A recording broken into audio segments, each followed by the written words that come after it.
Soy Rosa del Corral. Quiero darles las gracias por estar aquí a todos los que nos están escuchando y, y quería informarles que esta es la tercera sesión del webinar de inteligencia emocional que tiene por objeto entregarles un modelo que pueden ustedes usar en sus sesiones de coaching, tanto para ustedes mismos o como para sus coaches. Este modelo les sirve para desarrollar su propia inteligencia emocional, así como para evaluar y medir cómo está la inteligencia emocional y usar algunos de los ejercicios que hemos estado entregando con los coaches. El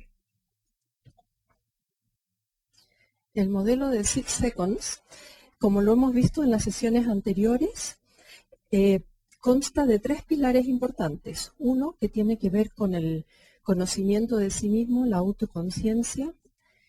En la medida que nosotros conocemos nuestras emociones, entonces podemos actuar mejor ante la vida, tener una mejor postura, reconocer nuestras emociones y respetarlas en todo momento. El otro pilar tiene que ver con elegirse, es decir, ver cómo estamos tomando nuestras decisiones, analizando los pros y los contras, si nuestro pensamiento es consecuente. Y esto tiene que ver cómo nos estamos planteando en las interacciones con las demás personas. Y el tercer pilar tiene que ver en cómo estamos nosotros enfocando nuestras metas, nuestros objetivos, cuáles son los que nosotros queremos lograr en esta vida, cuál es el legado que queremos entregar. Entonces, el modelo de 6 Seconds, desarrollado por ellos, tiene por objetivo incrementar la inteligencia emocional de las personas. Es un modelo que apunta hacia el desarrollo. Cada uno de estos pilares tiene determinadas competencias. Y en la medida que nosotros desarrollemos cada una de esas consecuencias, vamos a desarrollar cada uno de estos pilares.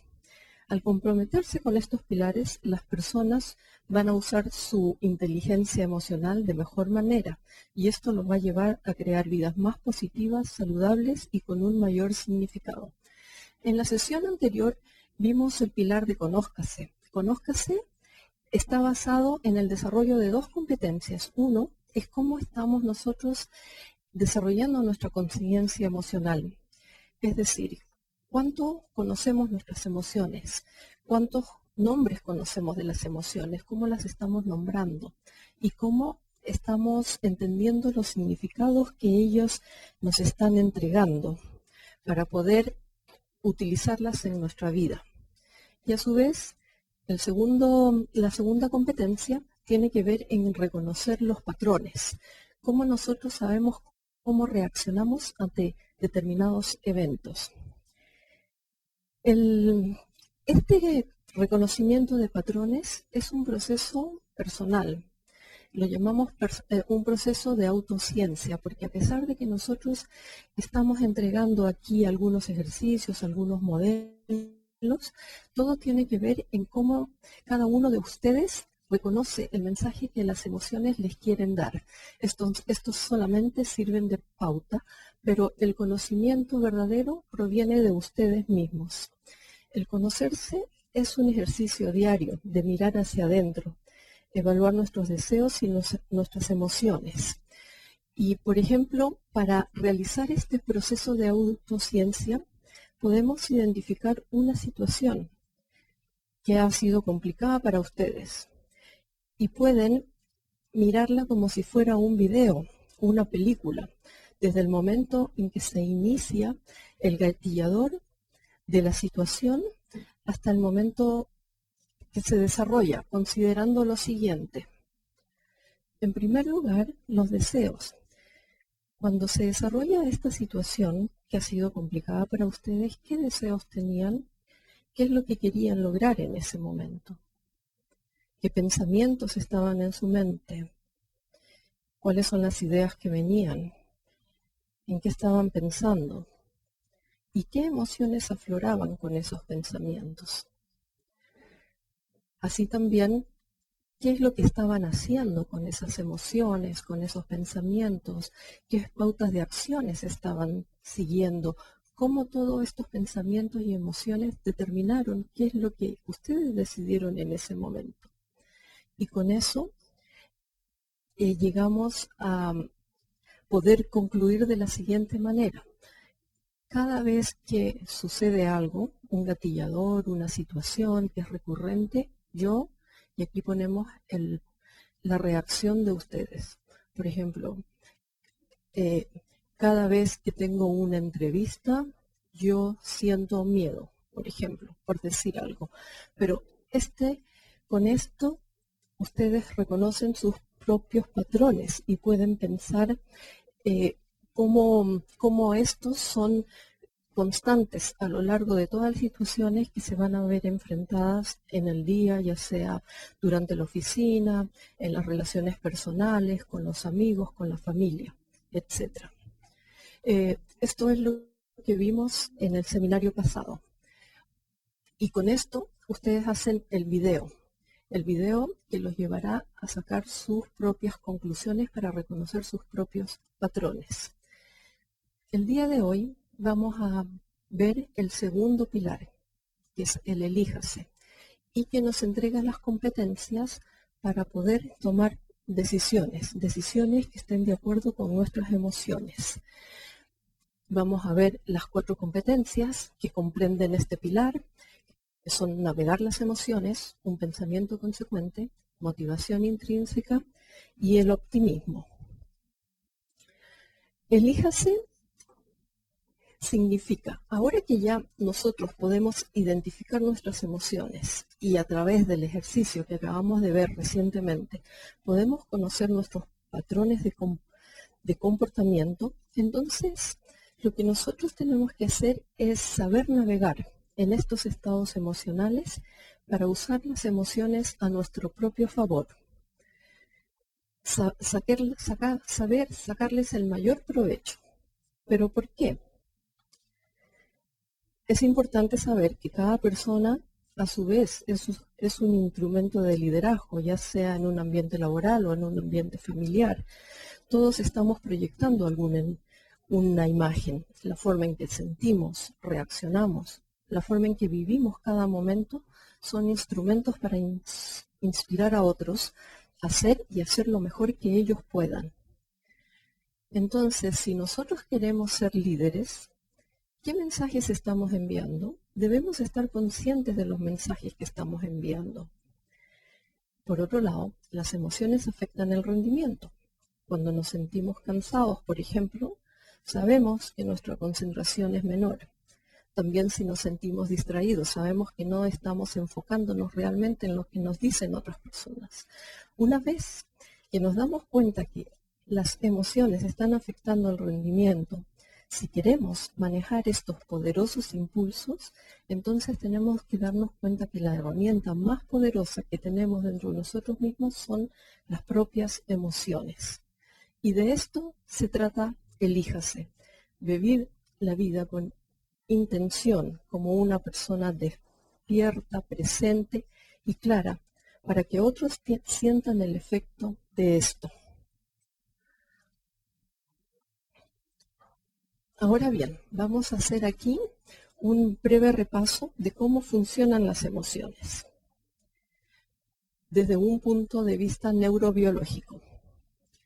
¿Por qué? Porque cuando las personas entienden cómo funcionan las emociones en este nivel, esto les ayuda a obtener un nivel superior de conocimiento y de maestría. En primer lugar, ya esto lo habíamos dicho anteriormente, las emociones son químicos, son neuropéptidos, un neurotransmisor que está formado por una cadena de proteínas de péptidos, que además tiene una estructura única. Pero es similar a las hormonas. Entonces, igual que las hormonas, todas las moléculas que se forman de las emociones fluyen a través de nuestros cuerpos y cerebros, trayendo mensajes a todos los lugares de nuestra fisiología y afectan muchos aspectos de nuestras funciones, tanto físicas como las mentales. Por ejemplo, en este momento existe una parte de su cuerpo que está exactamente ahora, en este minuto, fabricando estas moléculas. Este se llama el hipotálamo. Al lado de él, el tálamo, y aquí viene una metáfora que queremos que ustedes la conozcan. El tálamo es similar a un controlador de tráfico aéreo en los aeropuertos. Este regula el flujo de las señales químicas a través del cerebro. Y en la medida que va entrando información sensorial a través de nuestros sentidos, el tálamo va ruteando toda esa información y disparando la salida de neuropéptidos diferentes. Y mientras tanto, toda esta mezcla de químicos va afectando nuestra percepción. El hipocampo, por su lado, funciona como un radar y determina dónde enfocamos nuestra atención y qué vemos. Y además está siendo estimulado por las moléculas de la emoción para asistir a distintas partes de nuestro ambiente, ya sea externamente o internamente. Entonces la nueva información sensorial entra y luego el tálamo envía esas señales alrededor del cerebro en un sistema autorreforzado. ¿Qué quiere decir esto? En otras palabras, cuando tenemos una emoción, esto causa que veamos algunas cosas y que luego esas cosas refuerzan el mismo sentimiento. Este es un sistema que fue desarrollado en tiempos muy primitivos y está enfocado en la sobrevivencia, que hace que nos centremos en los peligros. Entonces, para estar enfocado en el peligro no podemos dejar que otra cosa nos distraiga. Entonces, nos ha ejercitado en evaluar cuidadosamente nuestra propia seguridad. En resumen, lo que ven es el radar entrega información. El controlador de tráfico aéreo está regulando el flujo de la información. Y por otro lado, tenemos a la amígdala que es como una tripulación de emergencia que toma acción cuando ve que hay una amenaza. Como ven, el cerebro es fascinante y complejo. Es un sistema caótico que funciona con electricidad y muchos químicos. Es no lineal y siempre está cambiando. Cada célula cambia y se conecta entre ellas, formando nuevos caminos en una intrincada red de telaraña de 3 dimensiones. Pero ¿cómo se conecta esta red? Veamos fácilmente el modo de conexión. Si sostienen su mano, tienen un modelo de neurona. La palma es el cuerpo de la célula. Su brazo es el axón y sus dedos son las dendritas. Si sostiene su otra mano y mueve los dedos para que casi se toquen una mano con la otra, moviendo los dedos de tal manera que se toquen mutuamente, a esto le llamamos sinapsis. Ahora, imagínense solamente millones de dedos interconectándose a cada momento. Las señales que llamamos pensamientos y las que llamamos emociones están mezcladas en el cerebro. O sea, en el cerebro están funcionando siempre a través de estas sinapsis, pensamientos y emociones. Y las señales electroquímicas fluyen a través de la sinapsis como cargas eléctricas que pueden variar en intensidad y en composición de moléculas químicas. Cada molécula tiene una forma única y una estructura, es como una llave. Y existen sitios receptores en cada célula en nuestro cuerpo. Son como cerraduras para estas llaves químicas. Entonces, los mensajes químicos, que son estas llaves, viajan a través de los fluidos de nuestro cuerpo y encuentran cerraduras en donde ellos calzan. Y cuando la llave encaja con las células, se estimula para realizar una acción particular. Generalmente reduciendo más químicos que desencadenan otras reacciones. De tal manera que cada pensamiento o emoción es una cascada de electroquímicos a través de las redes del cuerpo a la velocidad de la luz. La red, esta estructura de red, está cambiando cada vez que aprendemos, por ejemplo, a través de las dendritas, que vimos que son los dedos que se conectan unos con otros. Y se conectan en distintos patrones y van conectando un nodo de la red con otro. Además, los receptores también cambian. De esta forma, la red mente-cuerpo está en constante cambio, dependiendo de cómo la usamos. Entonces, lo que sea que repitamos más se convierte en una conexión firme, ya que las uniones y las células se adaptan, y se adaptan a nuestros hábitos. La red se adapta a lo que pensamos, a lo que sintamos, a lo que hagamos. Este complejo sistema se ha ido desarrollando a través del tiempo y nos permite hoy en día obtener señales sutiles para poder funcionar en el mundo que nos rodea.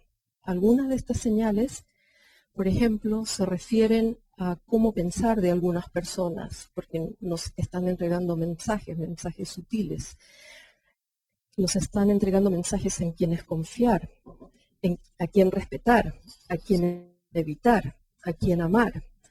Otras se refieren a nosotros mismos, las cosas que escogemos, qué es moral, qué es razonable, qué cosa nos va a proteger, qué nos hará crecer.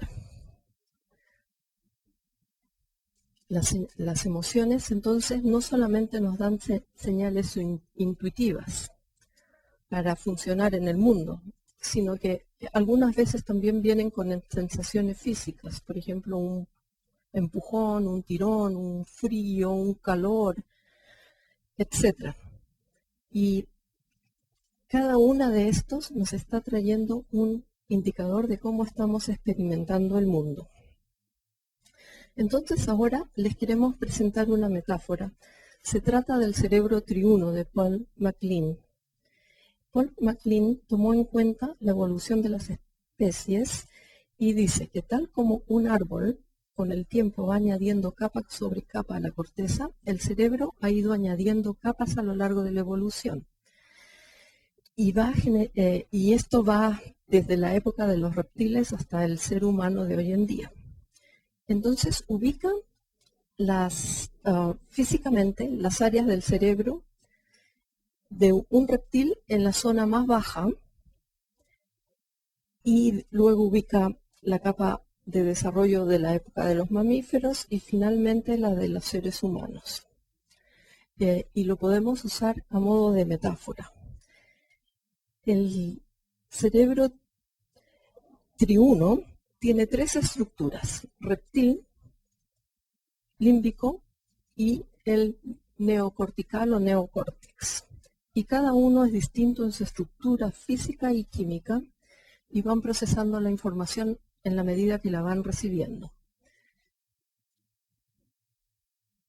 El tronco encefálico o cerebro reptílico se caracteriza porque allí es donde está la inteligencia básica. Es lo que se llama la inteligencia de las rutinas. Y sus conductas en la mayoría son inconscientes y automáticas. Recibe mensajes del cerebro límbico y del neocórtex también. ¿Sobre qué actúa? Actúa sobre la frecuencia cardíaca, la respiratoria, la dilatación de los vasos sanguíneos, sobre la digestión y otros procesos. La secreción de las glándulas también. Es decir, la mayoría de las acciones que controla el tronco encefálico son acciones involuntarias. Luego tenemos el cerebro límbico, que lo llamamos la sede de las emociones, la sede de la inteligencia afectiva y motivacional, donde yacen la memoria, la atención y las emociones, y trabaja en sintonía con el cerebro reptílico o tronco encefálico. Toda información sensorial es filtrada por este sistema antes de pasar a la corteza cerebral. Finalmente, tenemos el neocórtex, que es el cerebro humano más evolucionado. En forma esquemática podemos ver cómo funciona el cerebro.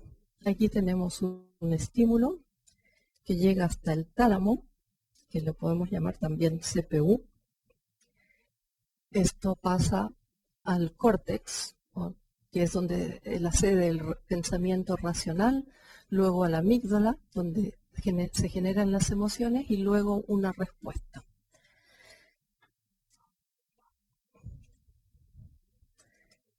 Las reacciones de todas inundan el cerebro y el cuerpo.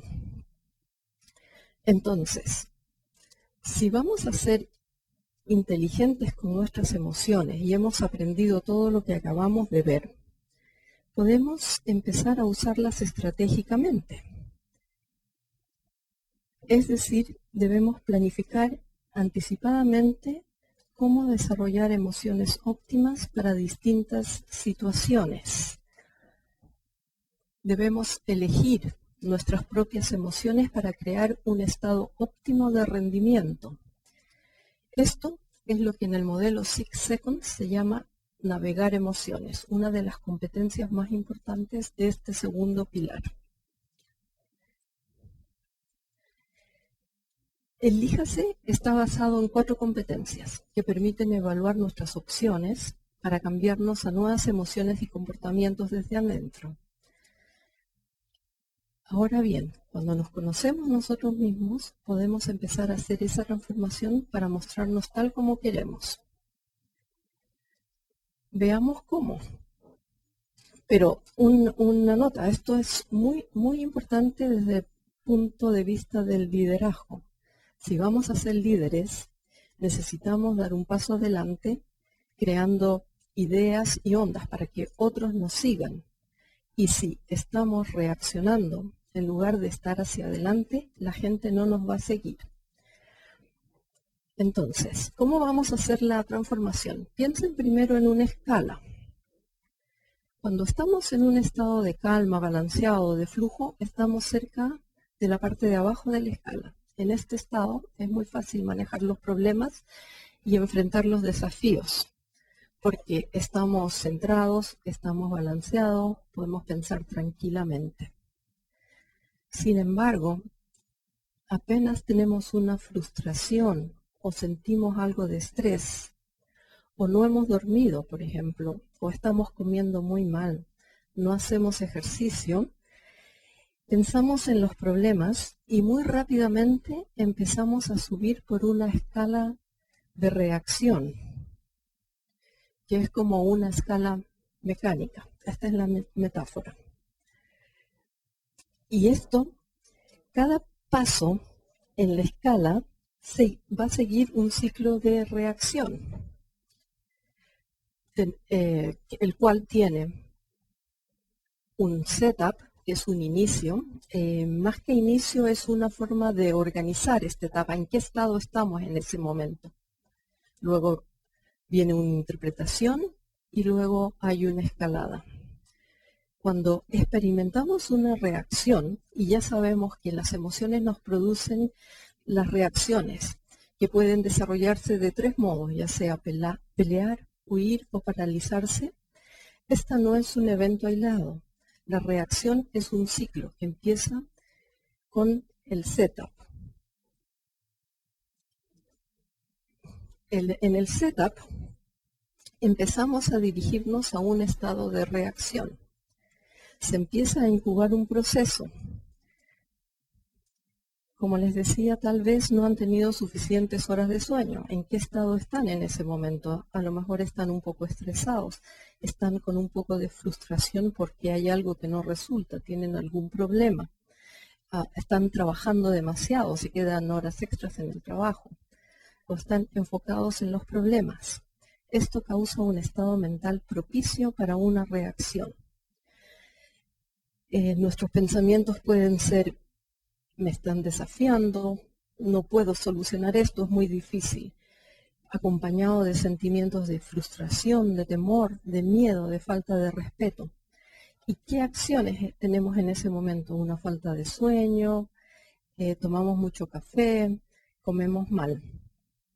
Entonces sucede algo, un estímulo, por ejemplo, una conversación desagradable, una discusión con alguien, o nos percatamos de una interacción negativa, o tuvimos un pensamiento frustrante, estresante y molesto. Allí, nuestros pensamientos recurren a la memoria y podemos decir: ya, esto es igual que la vez pasada. Empezamos a emitir juicios, siempre es así. Sentimientos: detectamos que hay peligro, rabia y temor. Las acciones, ¿qué es lo que empieza a suceder aquí? Aumenta la tensión, fluyen los químicos. Toda esta etapa, fíjense bien, dura 1/4 de segundo. Esto es porque se percibió el estímulo como una amenaza, un peligro o un problema. El tálamo, que es el controlador del tráfico aéreo, es el responsable de este proceso. Ya lo dijimos, es como una válvula que regula el flujo de información sensorial y está sintonizándose con la amenaza. Cuando el tálamo percibe esta amenaza, dispara el sistema nervioso autónomo y causa una reacción en cadena por todo el cuerpo, desencadenando en todo nuestro organismo un flujo de sustancias químicas. Pero ¿qué pasa en este momento? En el centro de nuestro ser hay un set de reacciones que nos ayuda a sobrevivir. Cuando nuestros cerebros perciben una amenaza, reaccionan protegiéndonos. Es la respuesta de sobrevivencia del cerebro límbico. Dependiendo de cada persona, esta reacción puede ser pelear, huir o paralizarse. Es casi imposible evitar ese impulso. Estamos programados para reaccionar de esa manera, para defendernos ante las amenazas. Esta respuesta a las amenazas es lo que Daniel Goleman llama el secuestro de la amígdala. La amígdala es uno de los centros emocionales del cerebro, cuya función es reaccionar ante el peligro percibido. Veamos. Entonces, el cuadro que teníamos anteriormente, en que del estímulo pasaba al tálamo y el tálamo al córtex o al pensamiento racional para poder tomarnos un tiempo y pensar la reacción con calma, es secuestrada por la amígdala, que es donde está la sede de las emociones y que gatillan esta respuesta. Esta reacción es simplemente un ejemplo de la inteligencia de las emociones. Es un típico de lógica emocional y esta decisión es tomada sin ningún pensamiento cognitivo, ya que, como dijimos, nuestro cerebro estaba pensado para la sobrevivencia. Entonces, muy pocos de nosotros hemos desarrollado este aspecto de la inteligencia de las emociones. Pero sucede otra cosa. Existe otro mecanismo de sobrevivencia en nuestro cerebro límbico. Esto quiere decir que no solamente estamos actuando para protegernos cuando nos atacan, sino también cuando estamos muy alertas a amenazas potenciales. El cerebro límbico busca otras señales que indiquen peligro. Es un radar que está buscando emociones hostiles, tales como la rabia, la frustración, la ansiedad, el rechazo y la molestia. Y una de las formas en que trabaja este radar es leyendo las expresiones faciales y el tono de voz. Como ya sabemos, según lo que dijo Mehrabian de la Universidad de California, solo el 7% de la comunicación viene en forma de palabras. El resto es el tono de la voz, el lenguaje corporal y las expresiones.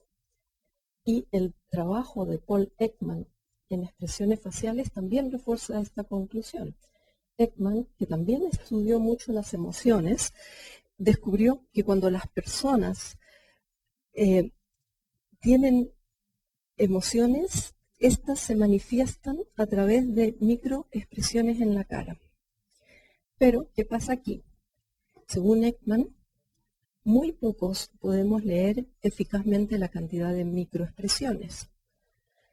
Podemos decir que alguien está complicado porque lo estamos leyendo en su cara a través de estas microexpresiones y tal vez tratando de esconderlo. Pero lo que no podemos decir es si el disgusto o la emoción que está expresando en ese momento está dirigido a nosotros o no.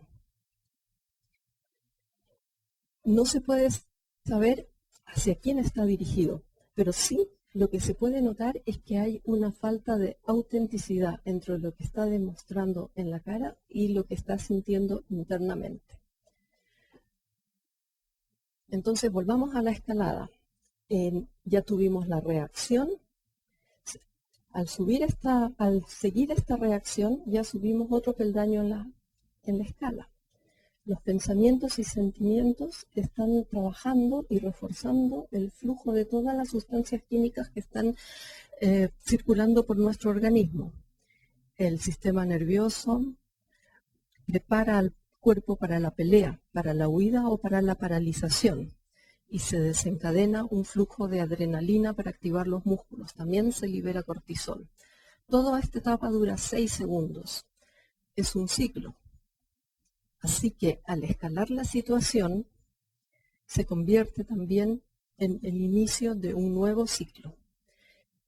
Y cada vez que damos vuelta a este ciclo, se aumenta el nivel de la amenaza, predisponiendo a nuestro radar de peligro a una situación más y más sensible.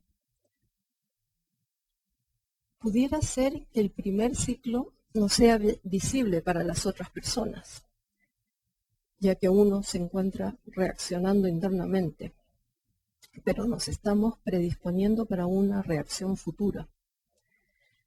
Y cada vez más nos encontramos más cerca de una explosión.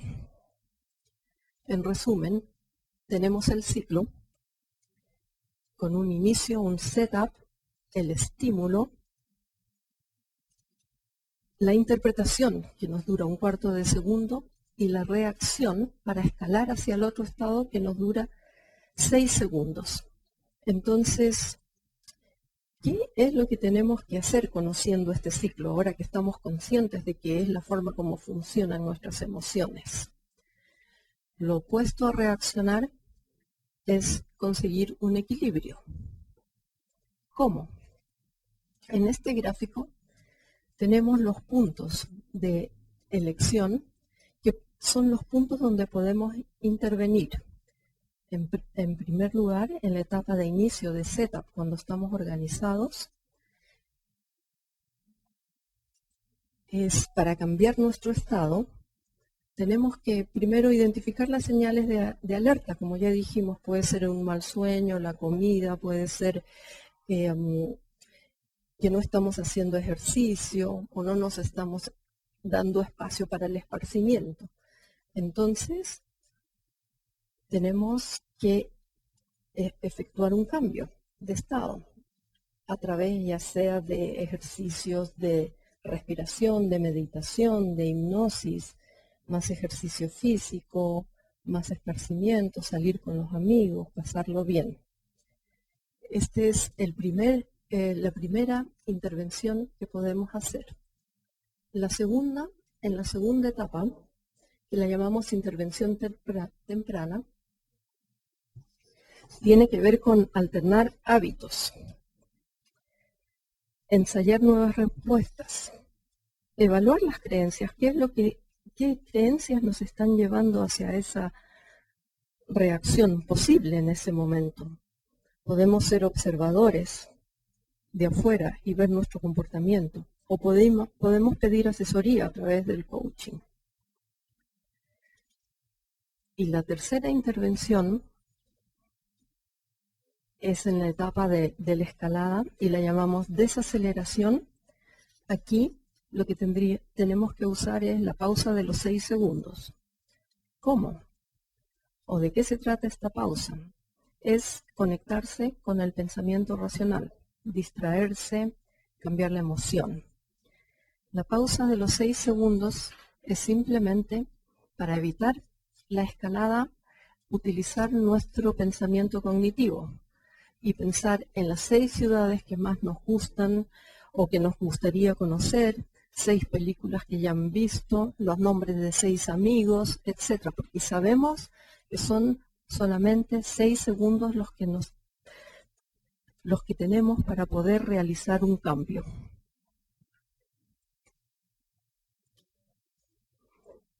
En el modelo de 6 Seconds, administrar este ciclo que acabamos de ver y estar conscientes de él es lo que llamamos pensamiento consecuente.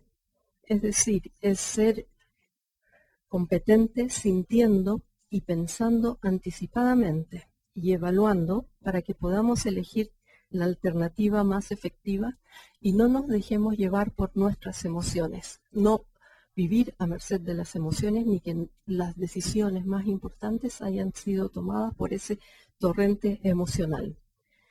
Requiere que tomemos en consideración nuestros sentimientos y nuestras ideas, también las acciones. Y, como les decía, evaluando costos y beneficios, los pros y los contras de cada una de nuestras opciones. Elíjase significa tomar responsabilidad de nuestros propios resultados, asumiendo la vida y actuando con intención. Aquí, las competencias que tenemos que desarrollar son pensamiento consecuente, que es evaluar las elecciones antes de actuar, antes de reaccionar, y utilizando la pausa de los 6 segundos. Navegar emociones nos permite conocer nuestras emociones y darnos la oportunidad y permitirnos transformarlas en fuente de información y energía, más que en una fuente de confusión y lucha. El optimismo nos hace cambiar la visión ante la vida para entregarnos opciones, para tener múltiples elecciones que escoger. Y la motivación intrínseca nos entrega la base, la energía, el combustible, para poder realizar los cambios basados en nuestro compromiso interno.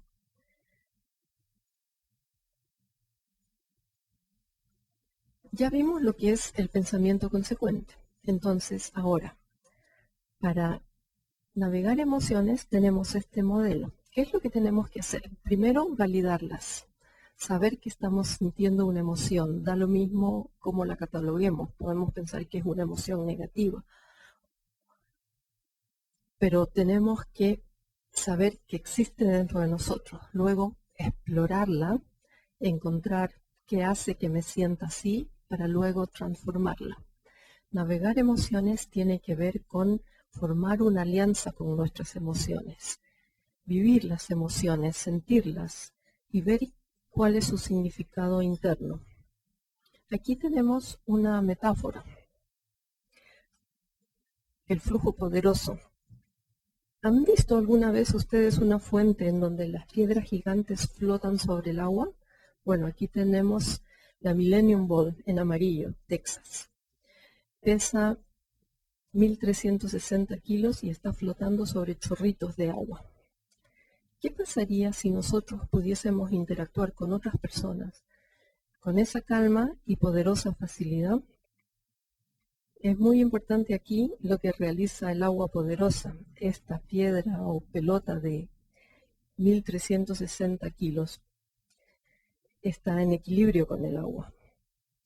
El agua es persistente y fluye constantemente, fluye igual que nuestras emociones y se está moviendo y se está cambiando a cada momento. Entonces, si debo elegir cómo voy a manifestar mis emociones, también puedo escoger experimentar mis emociones de esta forma, balanceadamente.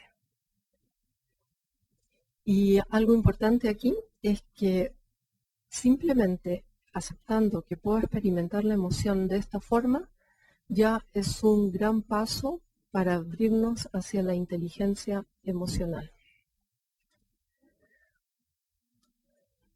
Para navegar las emociones, ayuda mucho ver que funcionan en polaridades. Y aquí tenemos un cuadro con 3 dimensiones que pueden elegir. 3 dimensiones para poder elegir un punto u otro. Entonces, no tienen que esperar ningún momento especial para ver la forma en que van a experimentar las emociones. Por ejemplo, pueden hacerlo ahora mismo. Pueden pensar en alguna situación que no haya sido muy agradable por ustedes, para poder darse cuenta cómo funcionan estas 3 dimensiones.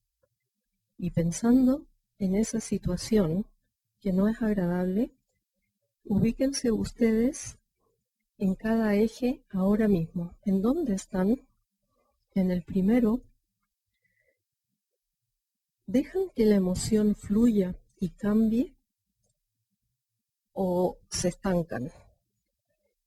y se quedan en la emoción y van recreando siempre los mismos sentimientos, las mismas emociones.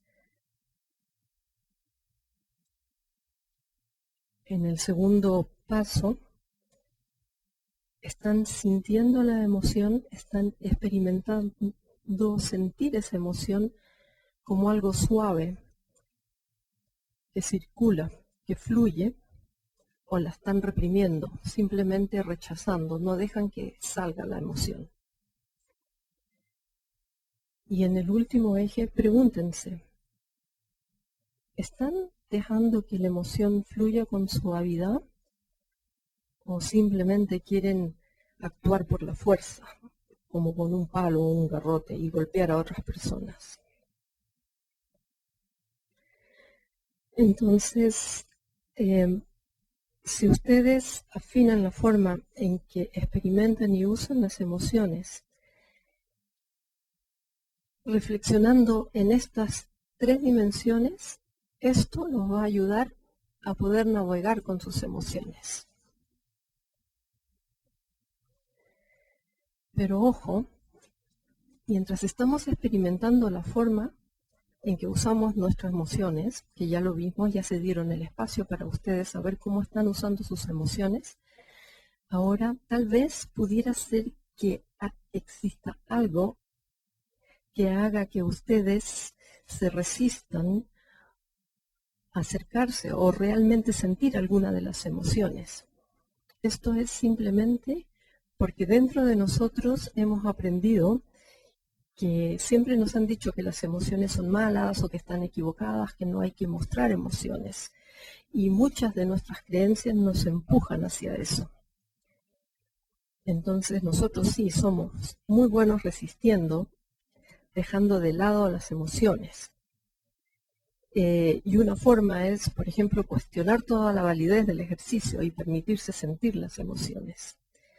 Así que no pasarán este punto si no notan su propia resistencia. Aquí el llamado es de que noten realmente si están sintiendo alguna resistencia contra sentir las emociones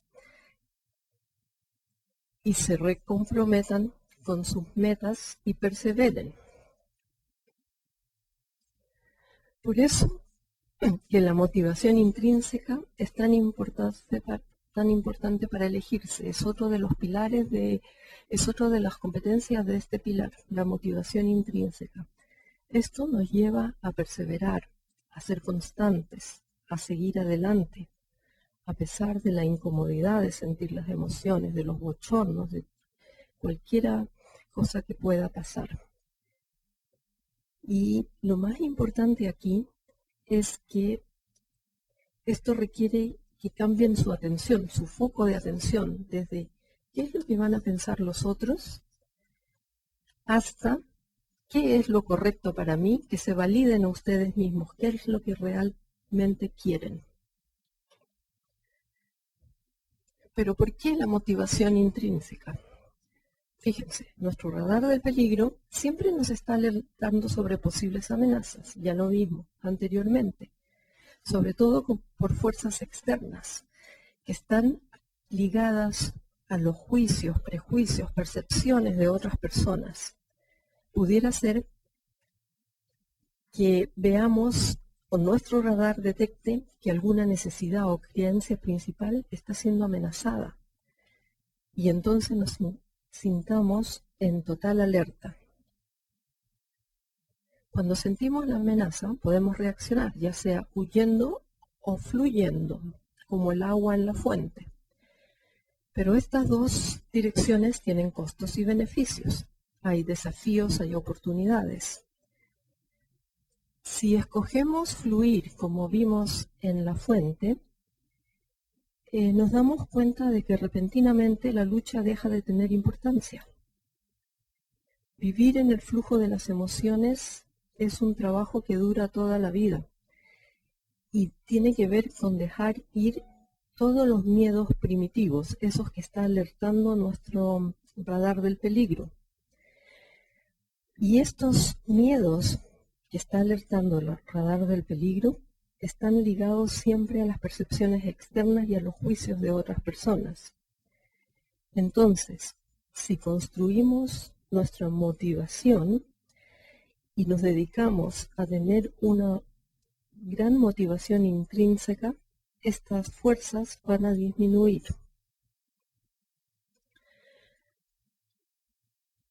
Y esto toma tiempo. Entonces, ¿qué es lo que tenemos que hacer? Tenemos que empezar a dedicarnos a pensar qué es realmente aquello que nos motiva, qué es lo que queremos ser y qué es lo que queremos lograr y cuáles son todos aquellos caminos que nos llevan a una motivación al estar en el trabajo o en las relaciones familiares o con gente. Otro de las competencias del Elíjase es el optimismo. Y el optimismo tiene que ver mucho con renovación. Es importante para los líderes, para todas las personas que están en puestos de liderazgo o para quienes no lo están, construyan una práctica de renovación, es decir, que los lleve hacia abajo en la escalada de las reacciones de una forma regular. Si ustedes se conocen a sí mismos, conocen sus patrones, es fácil reconocer cuando están arriba en la escalada. ¿Se acuerdan con el ejercicio? Cada vez que yo o cada vez que pasa algo, yo reacciono de esta manera. Entonces, si conocemos eso, podemos saber que estamos frente a ese estímulo y podemos hacernos cargo de nosotros mismos para enfrentar cada día de la mejor manera posible. Por eso decimos que el modelo de 6 Seconds nos ayuda a la renovación. Reconociendo nuestras emociones, identificando las opciones y conectándonos a nuestras metas, iremos hacia abajo en la escala para recuperar la vitalidad y la calma y el balance que necesitamos para tomar las decisiones. Y esto, con el ejercicio y con el tiempo, se convierte en algo automático.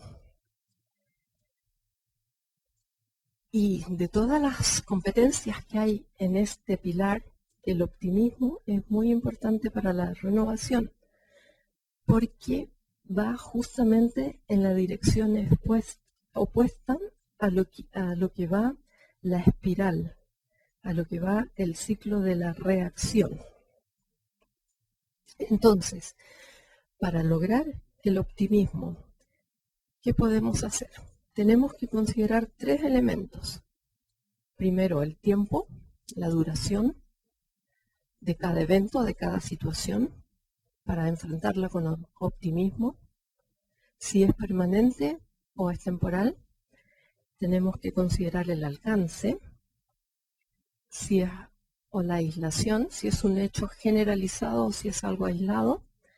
Y por último, el esfuerzo personal. ¿Cuánto me estoy involucrando yo personalmente en esta situación? Y se van a dar cuenta que las personas optimistas siempre dicen que los conflictos o problemas son temporales, son aislados, los ven como algo único, y sí es posible realizar un esfuerzo para conseguir el éxito.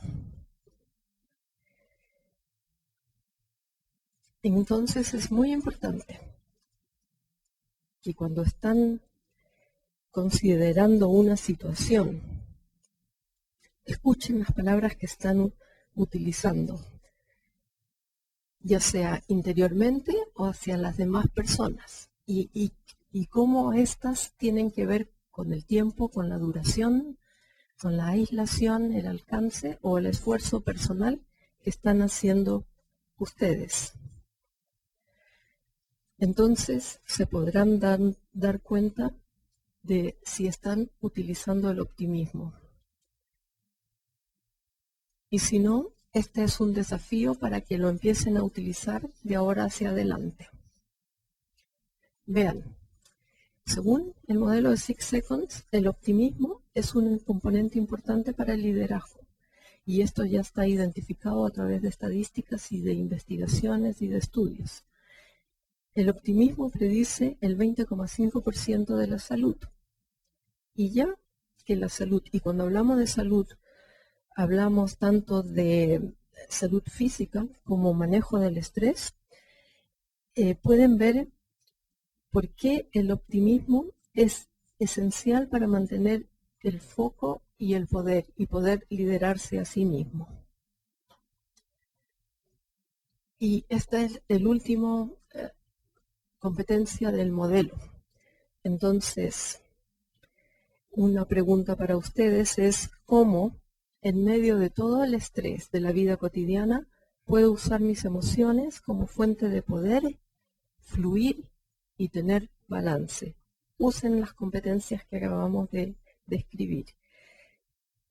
Y la primera actitud para esto empieza reconociendo que tenemos una elección. Y aquí un pensamiento de Thomas de Kempis. Primero mantengan la paz dentro de ustedes mismos y luego pueden también brindar paz a otros.